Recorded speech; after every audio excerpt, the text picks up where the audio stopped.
The following program is rated M. It contains coarse language and sex scenes.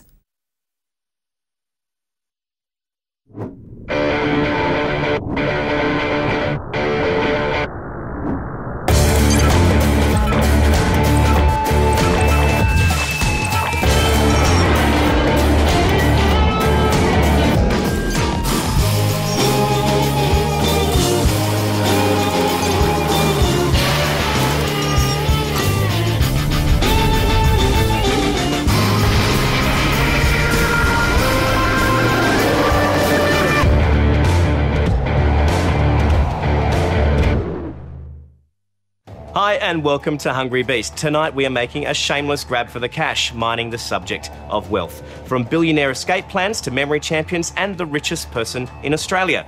But first...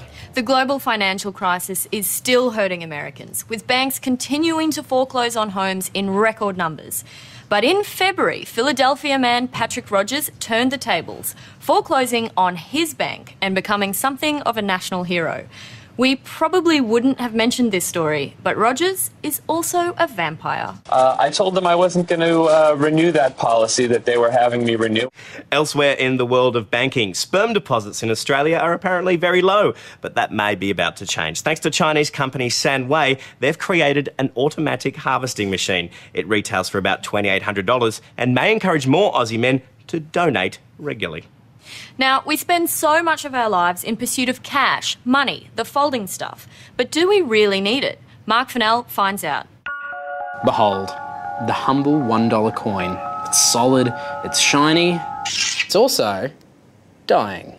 Once upon a time, most of our shopping was done with tiny lumps of metal, polymer and paper. But according to the Reserve Bank of Australia, in the last 3 years, cash has plummeted from being 40% to 30% of all transactions. Instead, we have this forest of cards. You have your credit card, your debit card, your tap as you go card, and your phone has even become a payment system too. Thanks to things like OboPay, a service where you can send and receive money from your phone using a PIN number.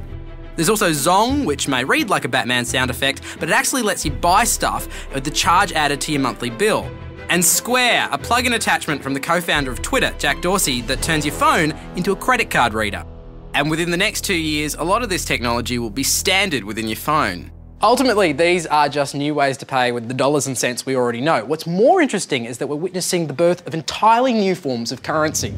Like so many good things, the trend started off in games, most famously in massive online multiplayer games like World of Warcraft, where players invest real dollars to buy a virtual currency they can use inside the world of the game, buying their characters the best gear, the best powers, or a brief sexual encounter with a high priestess of the Blood Elves. And there is a vast and growing number of these online currencies. Now, this may seem all quaint and geeky, but it's actually a mega business. Sales of virtual goods are expected to hit $1.6 billion in the United States alone, and now virtual currencies are beginning to threaten real currencies too. In 2006, QQ coins used in a Chinese instant messaging service became China's fastest growing currency, well ahead of the yuan. Not only were people trading it for physical products, but they were also using it to get around China's anti-gambling laws. And this virtual currency was so successful that in the mid of 2008, the central bank actually had to put currency controls on the virtual currency because it was starting to fluctuate the value of the yuan. According to King, there are banks in Germany already trading real and virtual currencies. Once you remove paper out of the system and it's just now an electronic transaction, what's the difference between a virtual currency and a physical currency? It's just ones and zeros after all. Digital denominations are now allegedly even being used to launder physical cash. I'd probably take my criminal cash and I'd invest it in poorer countries and get a whole range of people to actually farm the gold for me. Those players spend hours in the game generating World of Warcraft gold, skills and objects, which other players will then buy using real currency. I'm constantly surprised by the innovation and sometimes the craziness of criminals and their ability to use online services. Of all these new currency traders, there's one outfit that's emerging as a dominant player. These guys. Meet the Facebook credit. Every user gets 10 to 25 free credits when they join the site. After that, you can buy the credits for about 10 credits per $1. You can use them to accessorise your page, watch movies or join games. The thing is, more and more games and application designers are using Facebook as a means to connect users so they can socialise and play. However, Facebook is now forcing these developers to use Facebook credits as a form of currency. From July 1st, if you play a game on Facebook, it must use Facebook credits. Facebook is big enough to be its own country and the user base is large enough that they've got critical mass. This hasn't been without controversy. Facebook now have a currency war brewing with Apple. Apple have their own credit card-based system and they now ban any iPhone or iPad app from accepting Facebook credits. Because Apple can't skim cash off a currency Apple doesn't own. At the end of the day, none of this is really about cash. I mean, it's not like the Mint are about to stop producing coins. What is changing is our relationship with wealth. As money becomes more intangible, it moves more fluidly and with less friction, and that can only mean one thing. It becomes easier to spend.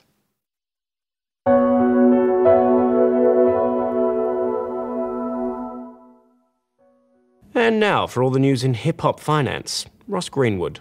Well, this first quarter's been a positive one for the markets, with Ice, Spice and Pimp Power at record levels. Respect from motherfuckers at an all-time high. In the commodity markets, rocks and grills are steady, bitches and hoes are going down, but unlike the 80s, pussy remains free. The markets are officially down with OPP and both liquid and powder assets are selling well, with gin and juice steady, but there's a chronic shortage of chronic. Meanwhile, in the currency markets, it's all dollar bill y'all, dollar bill y'all. And that's it for Hip Hop Finance. Don't forget, it's all about the Benjamins. I'm Ross Greenwood.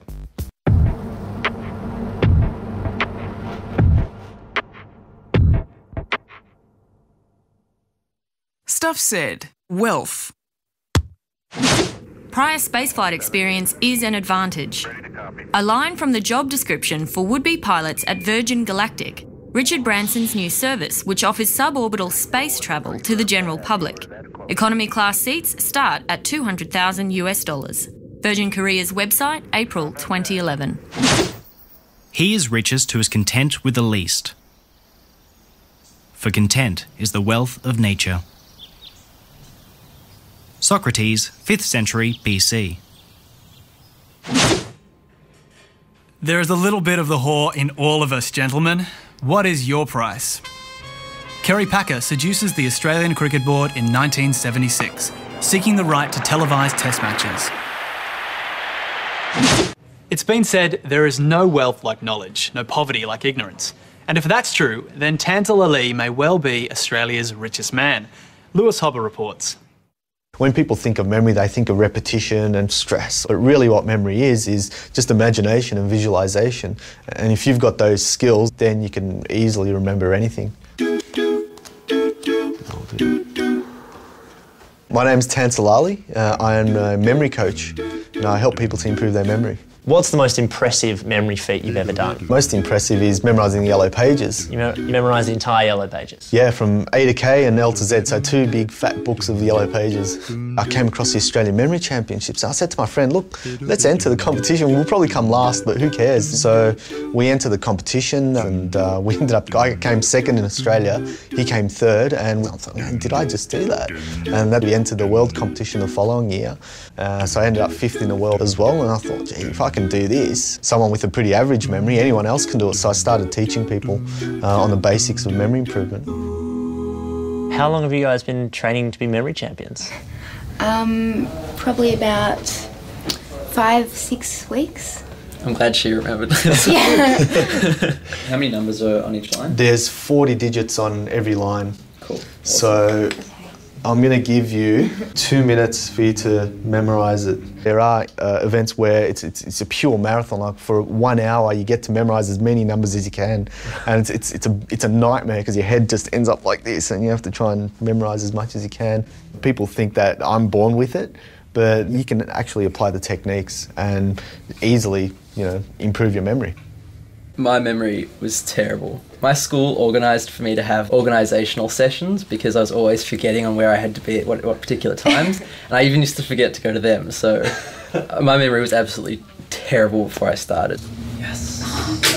You got all 100% correct. Yeah. When I was marrying Tanzil, a friend of mine said, "You're marrying a memory champion." And I said, "Yeah, that's right."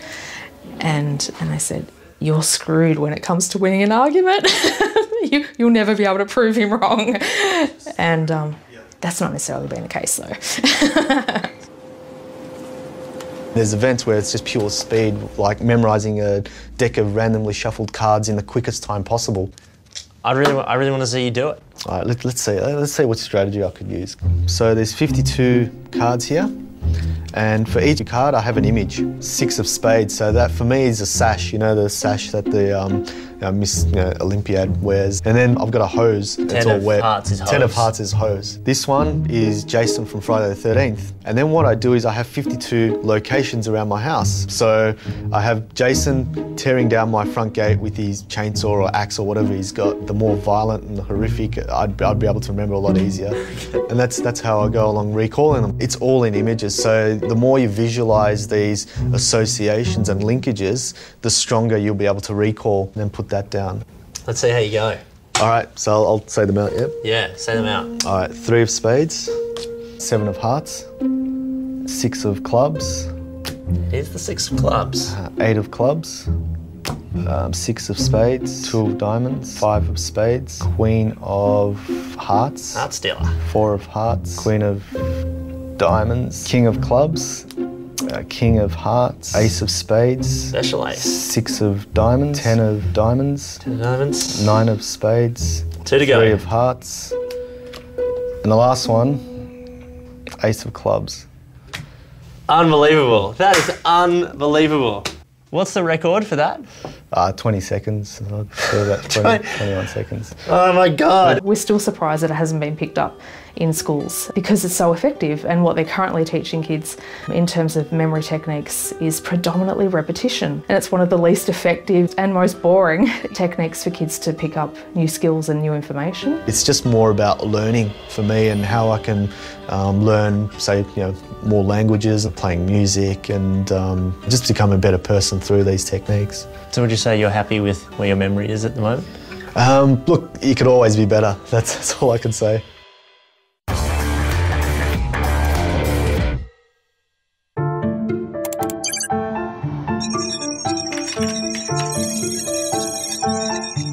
Meet Gina Rinehart, Australia's richest person, after her wealth rocketed from $2 to $9 billion last year.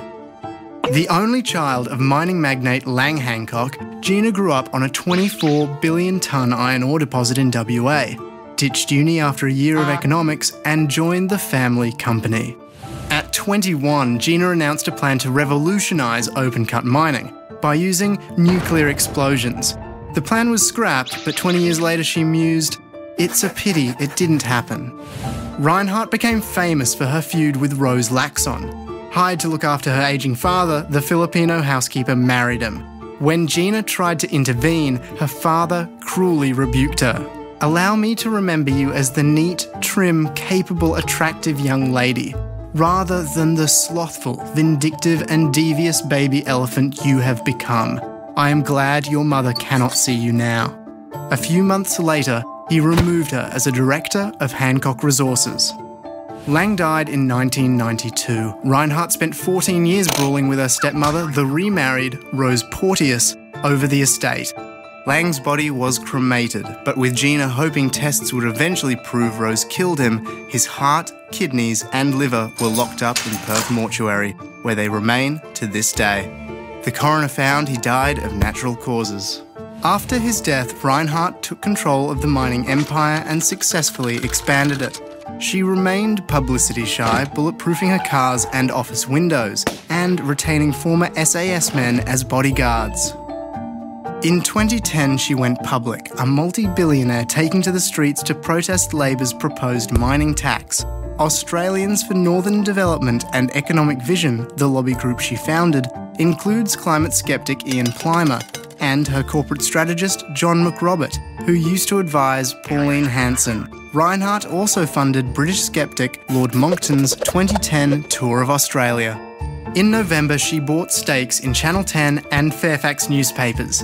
Family friend Ron Manners explained that Rinehart would like her voice to be heard. What does that voice sound like? Rinehart published her 7-point plan for Australia in March. It includes cutting taxes on mining, loosening environmental regulations and bringing in cheap migrant labour from Asia, an act she says would be humanitarian. And she is reportedly behind Channel 10's decision to give Andrew Bolt, Australia's most vocal climate change denier, his own TV show. Gina Rinehart, businesswoman, brawler and budding media mogul. $9 billion is a lot of money to play with.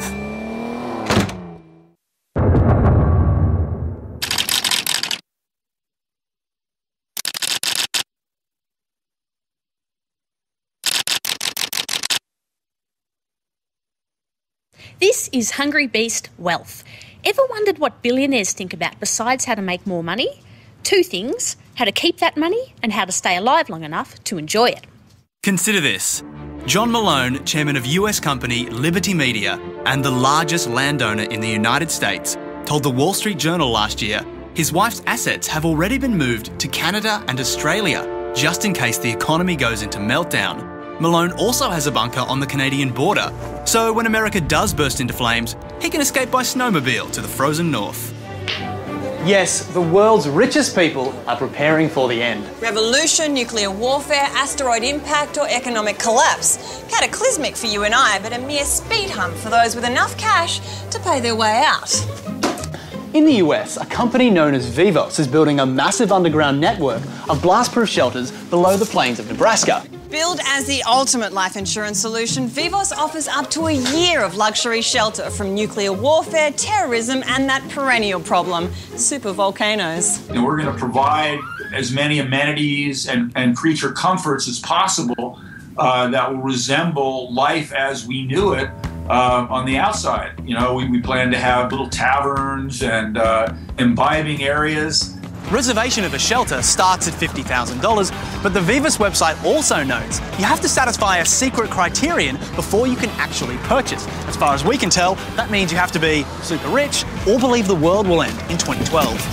Yeah, that 2012, the one the movie's based on. We have one guy I just talked to yesterday, and he's designed this web-like database search with hundreds of millions of web pages. So although there may not be official web, interactive web, we'll still have the information. Vivos plans to build 20 shelters across North America and 4 in Europe. It's an ambitious super-rich escape plan, but not as ambitious as...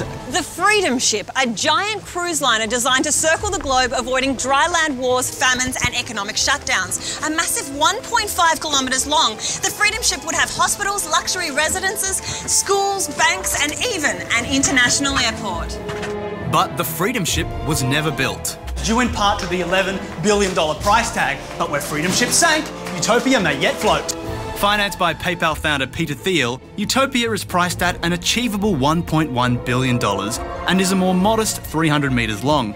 With 5 restaurants and 3 swimming pools and casino, nightclub, rock climbing, water slide, golf. And the most precious and desirable billionaire accessory, debatable tax status. The vessel has no home port. It's on a perpetual tour of the world's great events.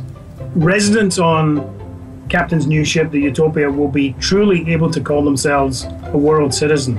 Korean firm Samsung is building the Utopia, which will have 200 mansions on board when it launches in 2014. The cheapest will go for $4 million. The largest, at 12,000 square metres, $160 million. We're in neutral territory. We are, as a ship on the ocean, it's a safe environment. I don't know if you've ever tried to get access to a steel box that's on the ocean. It's not easy. There's essentially one way on and one way off. So start penny pinching now. When the global finance apocalypse arrives, you can kick back and relax in your megaboat or bunker, watching it all unravel from a safe distance. In between a massage and a round of shuffleboard.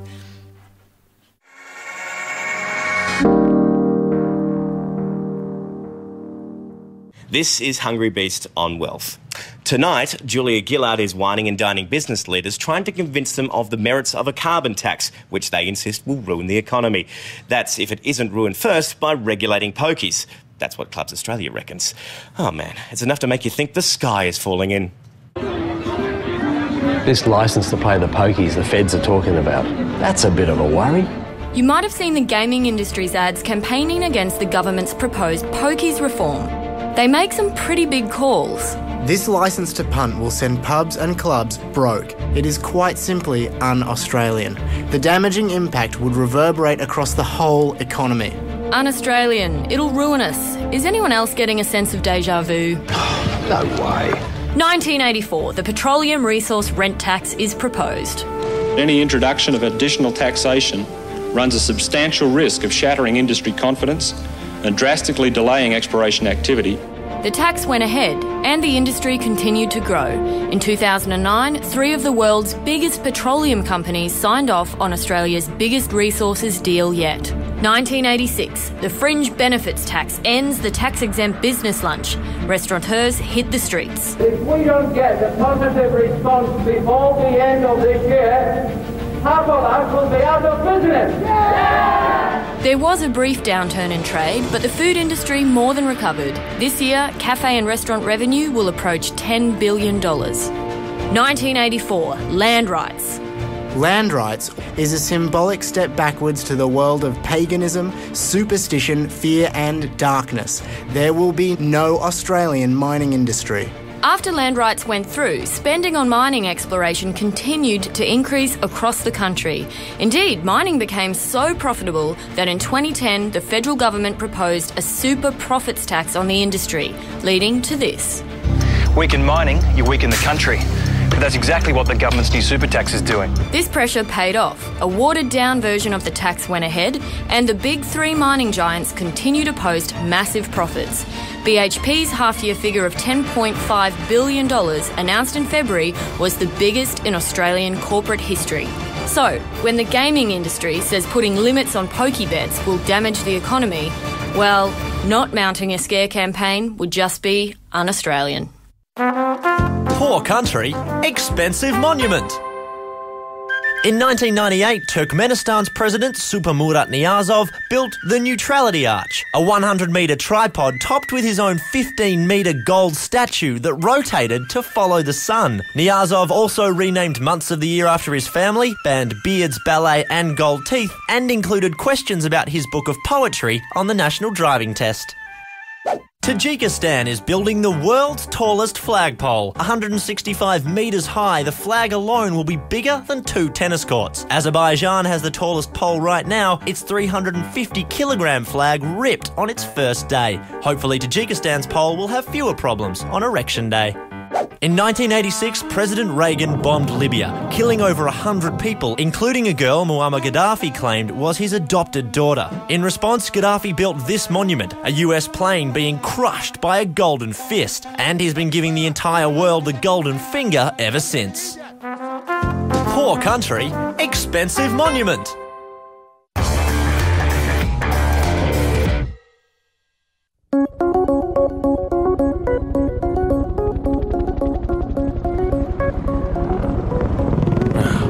Go away, helicopter, before I take out my giant swatter. A huge window-shaking bang here in Abbottabad, Kant. I hope it's not the start of something nasty. All silent after the blast, but a friend heard it 6 kilometres away too. The helicopter is gone too. The army has cordoned off the crash area and is conducting door-to-door search in the surrounding. Uh-oh, now I'm the guy who live-blogged the Osama raid without knowing it. And here come the mails from the mainstream media. Sigh. Twitter posts by Sohaib Attar, a Pakistani IT consultant who happened to be on a break in Abbottabad this week.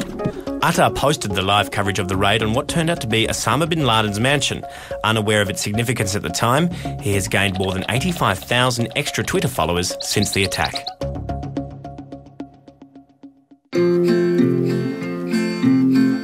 Do I look around? Well, make yourself look beautiful, eh? I went out on an impulse buy, you know? Being wealthy is just having lots of money, I guess. I've always thought a nice house, a nice car, nice boat, nice wife. Swimming pool, all that sort of jazz. You can travel, you can eat in the best restaurants, you can... Basically, $1 million a year is quite difficult to spend every year. Geez, to be wealthy would have $1. As long as I've got enough to pay me rent, feed myself and everything else, I'm quite happy. Oh dear, I have to be careful because the tax man might be listening to me. But I have a serious amount of money. There's a difference between rich and wealthy, is how I see it. Wealthy is when you've kind of reached success when you've come from nothing. By the time I was 30, I was a millionaire. That's probably quite sickening to hear, but I worked very hard to do it. I'm far from wealthy. I'm just on a pension, and just about my whole income goes on private rent. And I have trouble with electricity, food. I enjoyed my money more when I was sort of siphoning it out. I don't respect money. I don't believe that money is only good if you can do something with it. If you're able to, basically help people, make your life a little bit better. Even reaching out a hand or speaking to a person in need on the street, you're not physically giving them money, but you're giving them emotional help and spiritual guidance, and that's still enriching somebody's life and making a person within more wealthy. I am wealthy. I'm wealthy in God, and I'm so content with Him. True happiness comes from within, not rather from the outside.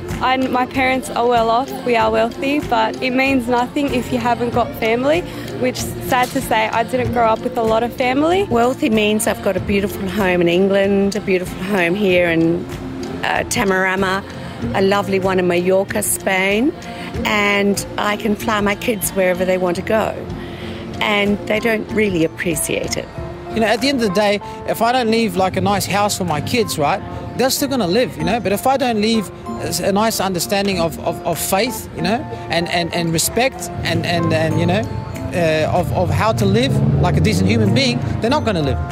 Who wants to actually turn 60, please? No, I don't want anyone to turn 60, but I want you to have a fun party.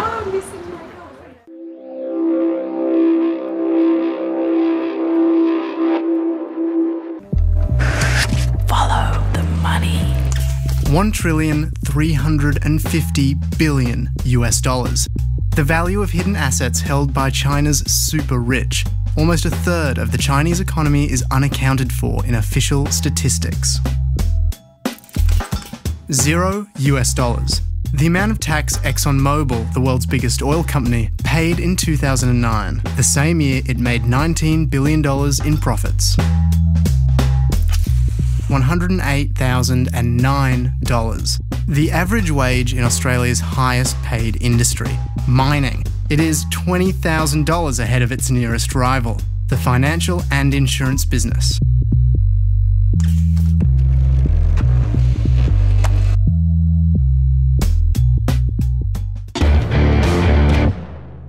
Well, that's another episode of Hungry Beasts completely spent.